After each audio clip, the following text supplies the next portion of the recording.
नमस्कार, मी स्वाती गोडसे. आपण पाहताय न्यूज 18 लोकमत बुलेटिनमध्ये आपल्या सगळ्यांचं स्वागत. आणि आता जगाच्या पाठीवर या बुलेटिनमध्ये आपण बघणार आहोत जगभरातल्या अनेक महत्त्वाच्या बातम्यांचा वेगवान आढावा. सुरुवातीला रशियातून लशी संदर्भात एक महत्त्वाची बातमी. रशियाची कोरोना लस भारतात आणण्यासाठी हालचाली सुरू झालेल्या आहेत. मात्र रशियाच्या लशीचे दुष्परिणाम आता समोर आले आहेत. ज्या लोकांना ही लस देण्यात आली आहे अशा 7 पैकी एका व्यक्तीवर याचा दुष्परिणाम झाल्याचं समोर येत आहे. कोरोना व्हायरस पाठोपाठ आता ब्रुसेला बॅक्टेरियाचा प्रादुर्भाव चीनमध्ये वाढत आहे. उत्तर पूर्व चीनमध्ये ब्रुसेलोसिस आजारानं कहर केलाय. त्यामुळे चीनच्या काही भागात लोकांमध्ये पुन्हा मोठी दहशत पसरली आहे. या नव्या विषाणूचा सामना करण्याचं आव्हान कोरियाच्या आरोग्य यंत्रणेसमोर आहे. नागरिकांना परदेशातून परत आणण्यासाठी आंतरराष्ट्रीय उड्डाणं सुरू करणार असल्याचं ऑस्ट्रेलियन पंतप्रधान स्कॉट मॉरिसन यांनी शुक्रवारी सांगितलं. सिडनीतील पत्रकारांशी त्या बोलत होत्या. यावेळी 27 सप्टेंबरपासून देशाच्या विविध राज्यात येणाऱ्या लोकांना त्या विमानतळाजवळच्या हॉटेलमध्ये क्वारंटाईन करण्यात येणार आहे आणि त्या दृष्टीनं सगळ्या प्रकारची तयारीही करण्यात आल्याचं देखील सांगण्यात आलं आहे. जागतिक आरोग्य संघटनेनं आरोग्य कर्मचाऱ्यांनी रुग्णांबाबत महत्त्वाचे आदेश दिले आहेत. यामध्ये विशेषतः कर्मचाऱ्यांच्या मानसिक आरोग्यासाठी विशेष सूचना देण्यात आल्यात. आरोग्य कर्मचाऱ्यांना हिंसाचारापासून वाचवणं, त्यांचं मानसिक आरोग्य सुधारण्याकरता प्रयत्न करणं गरजेचं असल्याचं यावेळी जागतिक आरोग्य संघटनेनं म्हटलंय.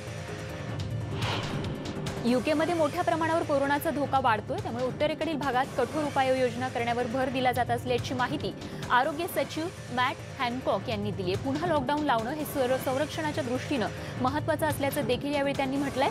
शहरात फिरत असताना सोशल डिस्टन्सिंगचं पालन करणं तसंच मास्क घालणंही या ठिकाणी बंधनकारक करण्यात आलंय. अमेरिकेतल्या ॲरिझोना प्रांतात कोविड रुग्णांच्या संख्येत प्रचंड वाढ झाली. रुग्णांच्या मोजणी करण्याच्या पद्धतीत बदल केल्यानं या संख्येत वाढ झाल्याचं सांगण्यात येत आहे. आरोग्य खात्यानं दिलेल्या माहितीनुसार बुधवारी 1753 नवे रुग्ण आढळलेत. तर जून आणि जुलैमध्ये ॲरिझोना प्रांत कोरोनाचा हॉटस्पॉट झाला होता. फ्रान्समध्ये कोरोनाचा पुन्हा प्रादुर्भाव झाल्याचं फ्रान्सचे आरोग्य मंत्री ऑलिव्हियर वेरान यांनी म्हटलं. याचा प्रादुर्भाव थांबणं शक्य नाही असंही ते म्हणाले. 15 ते 44 वर्ष वयोगटातील लोकांमध्ये याचा प्रादुर्भाव वाढत आहे.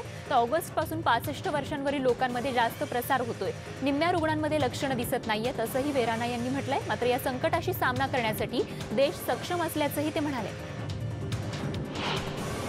कोरोना व्हायरसच्या संकटाविषयी नर्सिंग होममधील स्वतंत्र कमिशनच्या अहवालाचं अमेरिकेचे उपराष्ट्रपती माईक पेन्स यांनी कौतुक केलंय. काही पॅनल सदस्यांचं म्हणणं आहे की हा त्यांच्या निष्कर्षाचा चुकीचा अर्थ काढला जातोय. पण डिस्टन्सिंगच्या नियमांचं पालन करणं हा सगळ्यात महत्त्वाचा मुद्दा असल्याचं अनेकांना वाटतंय. तर नर्सिंग होमचा अहवाल दीर्घकाळाचा विचार करता आमच्यासाठी महत्त्वाचा असल्याचं उपराष्ट्रपती पेन्स यांनी म्हटलंय.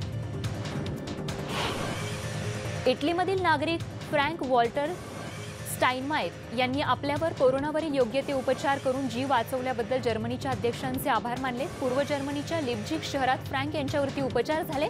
जर्मनीतील अनेक हॉस्पिटल्समध्ये इटलीच्या कोरोना रुग्णांवरती उपचार सुरू आहेत. इटलीत कोरोनाचा प्रादुर्भाव जास्त आहे. त्यामुळे भाषा समजत नसली तरी इटलीच्या अनेक रुग्णांचे प्राण जर्मनीचे आरोग्यदूत वाचवत आहेत.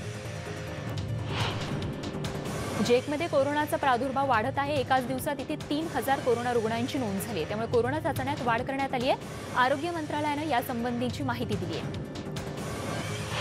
पेरूच्या सर्वोच्च कोर्टानं गुरुवारी अध्यक्ष मार्टिन विझकारा यांनी महाभियोग प्रक्रिया थांबवण्याची विनंती फेटाळून लावत काँग्रेसला शुक्रवारी मतदान सुरू ठेवण्यास परवानगी दिली.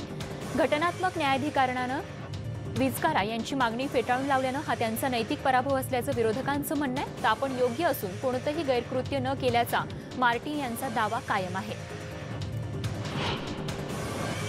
2020च्या ZGC फोरमच्या कार्यक्रमात वैद्यकीय आणि तंत्रज्ञान क्षेत्रातल्या मान्यवरांनी जागतिक पातळीवर कोरोनाशी लढण्यासाठी सहकार्य मिळण्याच्या दृष्टीने चर्चा केली. कोरोना साथ नियंत्रण रोखण्यासाठी कराव्या लागणाऱ्या उपाययोजनांवरती यावेळी चर्चा झाली आहे. 5 वर्षांपासून युद्धानं धुमसत असलेल्या येमेनमध्ये आता लहान मुलं कुपोषणामुळे बळी पडत आहेत. येमेनमधल्या अनेक हॉस्पिटल्समध्ये लहान बालकांचा कुपोषणामुळे मृत्यू होतोय. येमेनमधील 2/3 नागरिक बाहेरून मिळणाऱ्या अन्नाच्या मदतीवर अवलंबून आहेत. 2014 पासून येमेनमधल्या संघर्षात 1 लाखांपेक्षाही अधिक नागरिकांचा जीव गेलाय. त्यातच कोरोनाचा प्रादुर्भाव वाढतोय. चीनचे communist party of China central कमिटीचे सरचिटणीस आणि चीनचे राष्ट्राध्यक्ष शी जिनपिंग यांनी गुरुवारी मध्य चीनच्या हुनान प्रांताची राजधानी असलेल्या चांगशाची पाहणी केली.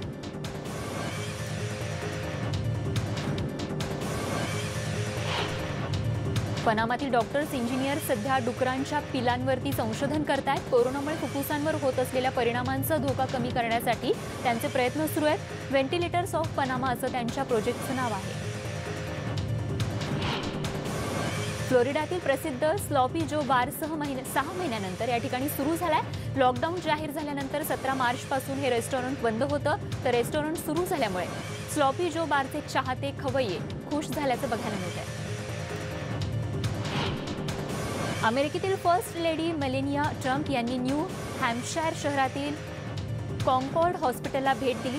दी बेस्ट या युवकांसाठीच्या विशेष कार्यक्रमाचा भाग म्हणून त्यांनी ही भेट दिली. येत्या नोव्हेंबरमध्ये अमेरिकेत होणाऱ्या अध्यक्षीय पदाच्या निवडणुकीतील डोनाल्ड ट्रम्प यांच्या निवडणूक प्रचाराचा हा एक भाग असल्याचं मानलं जात आहे. इस्रायलमध्ये जूनचं नवं वर्ष सुरू होतं. याच दरम्यान देशव्यापी लॉकडाऊन लागू करण्यात आल्यामुळे लोकांमध्ये मोठी नाराजी आहे. देशव्यापी लॉकडाऊन विरोधात निषेध करण्यासाठी गुरुवारी तेल अवीवमध्ये अनेक नागरिक एकत्र जमल्याचं बघायला मिळालं. भारत चीन तणावाच्या पार्श्वभूमीवर रशियाचे राष्ट्राध्यक्ष व्लादिमीर पुतीन यांनी पंतप्रधान नरेंद्र मोदींना फोन केला होता. यावेळी बोलताना भारत आणि रशियातील परस्पर सहकार्याची भूमिका अधिक मजबूत करण्यावर चर्चा झाल्याचं सांगण्यात आलंय. यावेळी मोदी यांनी पुतीन यांना भारताच्या दौऱ्यासाठी आमंत्रित केलंय. नेपाळ सरकारनं विद्यार्थ्यांच्या अभ्यासक्रमात वादग्रस्त नकाशा छापलाय. इतकंच नाही तर द काठमांडू पोस्टच्या माहितीनुसार त्या पुस्तकात भारत सीमा वादाचाही उल्लेख करण्यात आलाय. त्यामुळे दोन्ही देशांमधील द्विपक्षीय चर्चेवर ठिणगी पडण्याची शक्यता निर्माण झाली आहे. तैवानच्या समुद्रात सुरू असलेल्या लष्करी कवायती या राष्ट्रीय सार्वभौमत्व आणि प्रादेशिक अखंडतेचं रक्षण करण्यासाठी असल्याचं चीनच्या संरक्षण मंत्रालयानं म्हटलंय. तसंच चीनच्या प्रवक्त्या रेन गुओकिंगयांग यांनी शुक्रवारी पत्रकार परिषदेत UN शांतता अभियानात चीनचं सशस्त्र सैन्य सामील होणार असल्याचंही म्हटलंय. अमेरिकेचे राष्ट्राध्यक्ष डोनाल्ड ट्रम्प यांच्या विरोधात एका मॉडेलनं लैंगिक अत्याचाराचा आरोप केलाय. 23 वर्षांपूर्वी ओपन टेनिस चॅम्पियनशिप दरम्यान ट्रम्प यांनी आपलं शोषण केलं होतं असं मॉडेल एपी डोरिसननं म्हटलं आहे. तर ट्रम्प यांनी मात्र या आरोपाचं खंडन केलंय. निवडणुकीच्या पार्श्वभूमीवरती हा प्रतिमा मलिन करण्याचा प्रयत्न आहे असं ट्रम्प यांचं म्हणणं आहे. अमेरिकेच्या निवडणुकीसाठी आता 50 दिवसांहून कमी कालावधी बाकी असताना अध्यक्ष डोनाल्ड ट्रम्प यांनी नोव्हेंबरच्या मतपेटीतील परदेशी हस्तक्षेपाबद्दल सर्व प्रकारचे आक्षेप फेटाळून लावलेत. अमेरिकेने अपेक्षित मोठ्या संख्येनं टपाल मतपत्रिका वापरली तर ही मोठी चिंतेची बाब असल्याचा दावा ट्रम्प यांनी केलाय. राष्ट्राध्यक्ष डोनाल्ड ट्रम्प यांचे एका पत्रकार परिषदेत गुन्हेगारीकडे लक्ष वेधण्यात आलं. विविध ठिकाणच्या पोलिसांच्या कारवाईचं ट्रम्प यांनी कायदा आणि सुव्यवस्था राखण्याचा भाग म्हणून या ठिकाणी या संदर्भात त्यांनी संवाद साधला. तसंच गुन्हेगारी कारवायांना पोलीसच रोखू शकतात असंही यावेळी त्यांनी म्हटलंय. अमेरिकेतल्या अनेक शहरांमध्ये हत्येचं प्रमाण जे आहे ते वाढलंय, परंतु ही संख्या अमेरिकेतल्या गुन्ह्यांचा एकूण गुन्ह्यांचा छोटासा भाग असल्याचंही यावेळी ट्रम्प यांनी म्हटलंय. अमेरिकेतील उपराष्ट्रपती पदाच्या उमेदवार कमला हॅरिस गुरुवारी फिलाडेल्फियामध्ये होत्या. यावेळी मुलाखतीदरम्यान त्यांनी अमेरिकेतील विविध शहरांमध्ये होणाऱ्या हिंसाचाराविषयी भूमिका स्पष्ट केली. पोलंडच्या कायदा आणि न्याय पक्षाच्या नेत्यांनी सत्ताधारी पक्षाबरोबर असलेली युती तोडण्याची घोषणा केली आहे. प्राणी संरक्षण विधेयकावरील संसदीय मतदानादरम्यान राजकीय मतभेदांनंतर अल्पसंख्याक सरकार स्थापन करण्याची घोषणा करण्यात आली असून गुरुवारी रात्री उशिरा सत्तारूढ युनायटेड राईट युतीच्या अनेक सदस्यांनी एकतर या विधेयकाविरुद्ध मतदान केलं किंवा माघार घेतली. जर्मनच्या युरोपियन युनियन कमिशनचे अध्यक्ष उर्सुला फॉन डर लेन यांनी बर्लिनमध्ये जर्मन चान्सलर अँजेला मर्केल यांची भेट घेतली. यावेळी त्यांच्यात विविध मुद्द्यांवरती चर्चा झाली आहे. मिशिगन कॅपिटलच्या लॉनवरती शेकडो लोकांनी एकत्र येत शस्त्र बाळगण्याच्या अधिकारासाठी जोरदार घोषणाबाजी केली. यावेळी अनेकांच्या हातात बंदुका होत्या. कोरोनाच्या साथीच्या रोगाचा प्रसार रोखण्यासाठी सरकारनं केलेल्या काही उपाययोजनांचा त्यांनी निषेध केला. आम्हाला कायद्यानं शस्त्र बाळगण्याचा अधिकार दिला आहे. हे लोकशाही राज्य आहे आणि आम्हाला त्याचा अभिमान असल्याचं या आंदोलनकर्त्यांचं म्हणणं होतं. पाकिस्ताननं अवैधरित्या कब्जा केलेला गिलगिट बाल्टिस्तानचा 5वा प्रांत निर्माण करून त्यांचं देशात एकीकरण करण्याची तयारी पाकिस्तानमध्ये इम्रान खान सरकारनं सुरू केली असं वृत्त एक्सप्रेस ट्रिब्यूननं दिली आहे. काश्मीर आणि गिलगिट बाल्टिस्तानचे विशेष मंत्री अली अमान गंडापूरनं ही माहिती दिली. पंतप्रधान इम्रान खान लवकरच या भागाचा दौरा करणार असल्याचंही ते म्हणाले. नोव्हेंबरमध्ये इथे निवडणुका घेण्याचाही इम्रान खान सरकारचा विचार असल्याचं देखील या ठिकाणी सांगण्यात येत आहे. डेमोक्रॅटिक अध्यक्षपदाचे उमेदवार जो बिडेन यांनी गुरुवारी रात्री टेलिव्हिजन टाउन हॉलमध्ये मतदारांशी बोलल्यानंतर पेन्सिल्व्हेनियाच्या बॅरी आंतरराष्ट्रीय विमानतळावरती पत्रकारांच्या प्रश्नांनाही थोडक्यात उत्तरं दिली. बिडेन म्हणाले की कोरोना व्हायरसचा लोकांच्या मनावर मोठा परिणाम झालाय. लोकांमध्ये आत्मविश्वास निर्माण करण्याची गरज असल्याचं ते म्हणाले.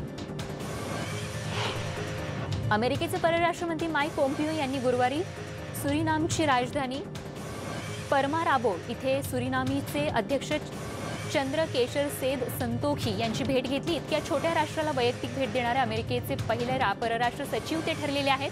येथे मागच्या जुलै महिन्यात माजी पोलीस प्रमुख असलेल्या संतोखी यांची देशाचे अध्यक्ष म्हणून निवड करण्यात आली होती. इस्रायलचे पंतप्रधान बेंजामिन नेतान्याहू यांनी इशारा दिला आहे की कोरोना व्हायरस प्रकरणात महिनाभराच्या वाढीनंतर दुसऱ्या लॉकडाऊनमध्ये जाण्यापूर्वी अधिकाऱ्यांनी अधिक कठोर उपाययोजनांची गरज असल्याचं म्हटलंय. सध्या देशात सुरू असलेल्या कोरोनाचा प्रसार रोखण्यासाठी लॉकडाऊन हाच पर्याय असल्याचं नेतान्याहू यांनी म्हटलंय. कोरोनावर उपाययोजना करणाऱ्या अधिकाऱ्यांशी त्यांनी फोनवरून बातचीत केली आहे. 6 आठवड्यांपासून चाललेल्या निदर्शनांमुळे बेलारूसचे अध्यक्ष धास्तावलेत. गेल्या 6 आठवड्यांपासून अलेक्झांडर लुकाशेन्को यांच्या राजीनाम्याच्या मागणीसाठी निदर्शनं सुरू आहेत. पोलंड आणि लिथुनिया देशाबरोबरच्या सीमा बंद केल्याच्या निर्णयाचाही निषेध होतोय. अमेरिका आणि युरोपियन युनियननं यावरती टीका केल्याचा दावाही अलेक्झांडर यांनी केलाय. माईक पेन्स यांचे सल्लागार कोण होते हे मला माहीत नाही असं अमेरिकेचे राष्ट्राध्यक्ष डोनाल्ड ट्रम्प यांनी म्हटलंय. रिपब्लिकन मतदार ट्रम्प यांना पुन्हा दुसऱ्यांदा संधी देऊ नका अशी विनंती करतानाचा व्हिडिओ व्हायरल झालाय. या व्हिडिओमध्ये पेन्सेचे माजी सल्लागार ऑलिव्हिया ट्रॉये दिसून येत आहेत. तर कोरोना व्हायरसच्या प्रादुर्भावापेक्षा दुसऱ्यांदा निवडून येण्याची मला भीती वाटते असंही ट्रॉय म्हणाल्या. भ्रष्टाचाराच्या आरोपाखाली ट्रॅक फेडरेशनचे माजी अध्यक्ष लॅमिन डायक यांना 2 वर्षांची शिक्षा ठोठावण्यात आली आहे. फ्रेंच कोर्टानं घेतलेल्या निर्णयानंतर बुधवारी सेनेगलमध्ये मोठी प्रतिक्रिया उमटली. लोकांनी कोर्टावरती वर्णद्वेषाचा आरोप केला आणि निकाल फेटाळून लावला पाहिजे असंही मत व्यक्त केलंय. हाँगकाँगमध्ये सरकारविरोधात निदर्शनं करण्यात आली. या आंदोलनात सहभागी झालेल्या उद्योजक जिमी लाई, माजी खासदार मार्टिन ली आणि ली चेक यान यांच्यासह हाँगकाँगच्या लोकशाही समर्थकांना कोर्टात हजर राहण्याचे आदेश देण्यात आले. तसंच अधिकृत कारवाईत त्यांना अटक करण्यात आली असून हाँगकाँग सरकारनं मात्र ही अटक अमान्य केली आहे. ग्रिसबेट लेस्बोसमधील मोरिया छावणीच्या बाजूला हजारो प्रवासी एकवटले होते. छावणीनं पेट घेतल्यामुळे एकच खळबळ या ठिकाणी उडाली होती. यावेळी इथल्या नागरिकांनी बेटावर लागलेल्या आगीसंबंधी माहिती दिली. कॅनव्हास आगीच्या भयानक आठवणीही ताज्या असल्याचं यावेळी त्यांनी म्हटलं. तसंच एकूणच या ठिकाणी मोरियामधील निर्वासित आणि स्थलांतरितांची समस्या गंभीर बनल्याचं बघायला मिळत आहे. व्हिएतनाममध्ये वादळामुळे मोठ्या प्रमाणावर नुकसान झालं. इथे किनारपट्टी भागात जोरदार पाऊस झाला तर ह्यू प्रांतात वादळामुळे झाड कोसळून एकाचा मृत्यू झालाय. किनारपट्टी परिसराला या वादळाचा जोरदार फटका बसलाय, ज्यामध्ये 23 जण जखमी झाले. येमेनमध्ये मोठ्या प्रमाणावर कुपोषणाला बळी जाणारा वर्ग आहे. इथल्या रुग्णालयात होणाऱ्या कुपोषित मुलांच्या मृत्यू दरातही दिवसागणिक वाढ होताना बघायला मिळते.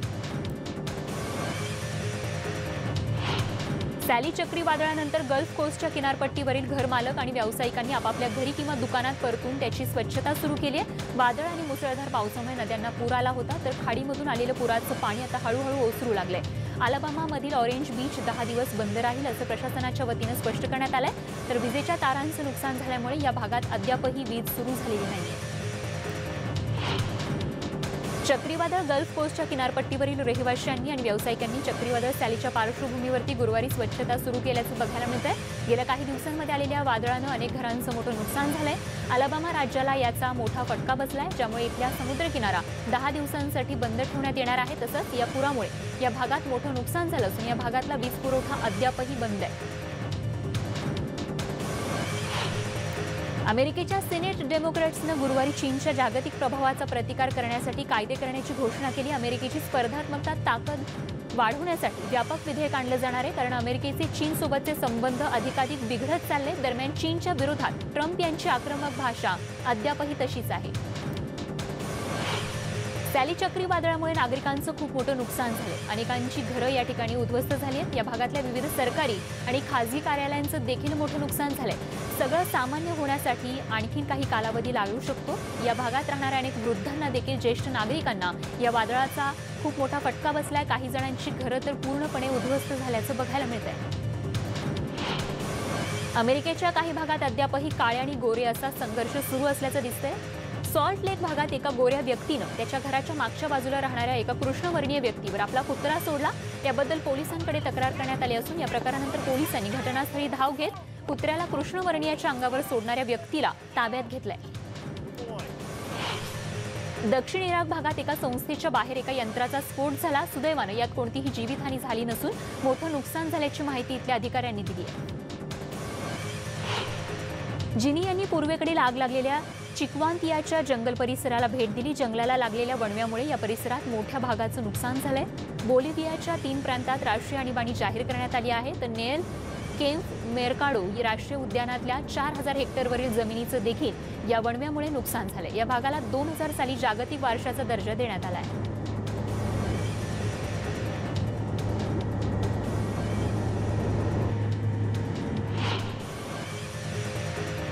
शाळांपासूनच देशभक्तीचं शिक्षण दिलं पाहिजे असं अमेरिकेचे राष्ट्राध्यक्ष डोनाल्ड ट्रम्प यांनी म्हटलंय. आपल्या देशाबद्दलचं सत्य मुलांपर्यंत पोहोचवलं गेलं पाहिजे असंही ते म्हणाले. संविधान दिनाच्या निमित्तानं नॅशनल आर्काइव्हशी त्यांनी संवाद साधला. यावेळी ते बोलत होते. ग्रीसमध्ये जोरदार वाऱ्यासह मुसळधार पाऊस सुरू आहे. जानुस वादळानं आयनोइयन बेटांकडे मोर्चा वळवला आहे. तर या वादळामुळे इटलीतल्या रेगिओ भागात 35 मिलीमीटर इतक्या पावसाची नोंद झाली आहे. दक्षिण कॅलिफोर्नियाच्या डुबकी बोटीच्या क्रू सदस्यांनी तपास यंत्रणांना सांगितलं की गेल्या वर्षी आग लागण्यापूर्वी आपत्कालीन प्रक्रियेवर त्यांना प्रशिक्षण देण्यात आलं नव्हतं आणि यावेळी झालेल्या दुर्घटनेत तब्बल 34 लोक ठार झाले होते असं फेडरलच्या कागदपत्रांनुसार स्पष्ट होत असल्याचं कोर्टात समोर आलंय. जगातील सर्वात लहान बस चालकाचा जागतिक विक्रम करण्यात आलाय. फ्रॉन्क फाईक हॅचेम असं जगातील सर्वात लहान बस चालकाचं नाव आहे. त्याची वर्ल्ड गिनीज बुकमध्ये नोंद झाली आहे. तर फ्रॉन्क हा अमेरिकेचा रहिवासी आहे आणि त्याची उंची ही 4 फूट 5 इंच इतकी आहे. फोटोग्राफर स्पेन्सर ट्युनिक यांच्या एव्हरीवन टुगेदर या कलाकृतीसाठी 200 जण सहभागी झाले. ही एक न्यूड आर्ट कलाकृती आहे. लंडनच्या अलेक्झांडर पॅलेसमध्ये या कलाकृतीसाठी नग्न अवस्थेत हे सर्वजण सहभागी झाले होते. कठीण काळात तुमच्या शेजाऱ्यांसाठी मित्रपरिवारासाठी संपर्कात राहा असा संदेश या कलाकृतीतून देण्यात आला.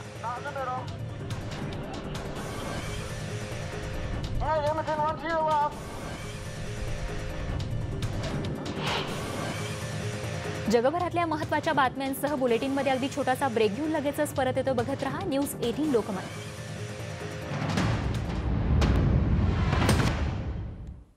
आपण पाहताय न्यूज 18 लोकमत. जगाच्या पाठीवर या बुलेटिनमध्ये आपल्या सगळ्यांचं पुन्हा एकदा स्वागत. आणि आता बघत आणखीन काही महत्त्वाच्या बातम्या थोडक्यात. सध्या नेटफ्लिक्स जुरासिक पार्कशी साधर्म्य असणाऱ्या कथेवरचा एक चित्रपट चांगलाच गाजतोय. या चित्रपटात अधिकाधिक लहान मुलांच्या कार्टूनचा समावेश आहे. तसंच कॅम्पला गेलेली ही मुलं काय काय धाडस करतात आणि डायनासोरशी कसा सामना करतात हे यामध्ये दाखवण्यात आलंय.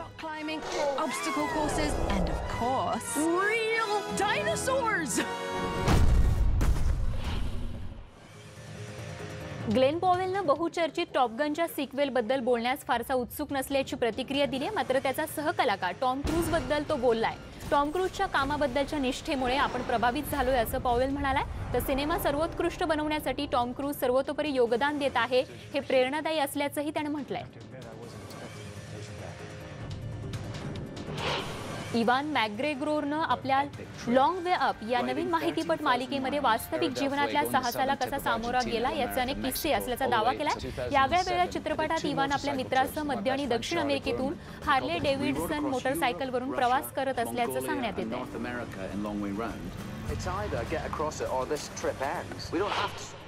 गॅरेथ पग यांनी फिजिकली चॅलेंज फॅशन डिझायनरनं लंडन फॅशन वीकमध्ये आपली डिझाईन सादर केली. कोरोनाच्या काळात फॅशन इंडस्ट्रीत बदल घडवण्याची संधी असल्याचा पगला विश्वास आहे.